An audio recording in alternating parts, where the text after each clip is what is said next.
আল্লাহ মালাকুল মাউত কে বলবেন, মালাকুল মাউত কি অবস্থা? বলবে সব শেষ। মাইয়াপ্পা, কে বাকি? মালাকুল মাউত বলবে জিনেরা বাকি, যাদেরকে দেখা যায় না। আল্লাহ বলবেন জিনদেরকেও শেষ করে ফেলো, রুহু কবজ করো। মালাকুল মাউত আজরাইল জিনদের রুহু কবজ করবে। আল্লাহ এবার জিজ্ঞেস করবে, ইয়া মালাকাল মাউত আখবিরনি মাইয়াপ্পা, এবার বলো আর কে বাকি? মালাকুল মাউত বলবে, আল্লাহ মানুষগুলো সব শেষ, জিনগুলাও শেষ, এবার বাকি ইবলিশ শয়তান। কে বাকি?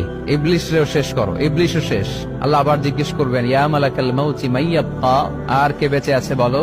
মালাকুল মাউত বলবে, আল্লাহ আপনার কথা অনুযায়ী পৃথিবীর সব মানুষের রুহ কবজ করলাম, সব জিনদের রুহ কবজ করলাম, ইবলিসের রুহ কবজ করলাম, এখন আছে শুধু ফেরেশতা। আছে কারা? যাও ফেরেশতাদের রুহ কবজ করো। ফেরেশতাদের রুহ কবজ হয়ে যাবে। এবার আল্লাহ জিজ্ঞেস করবেন, ইয়া মালাকাল মাউত আখবিরনি মাইয়াব্বা।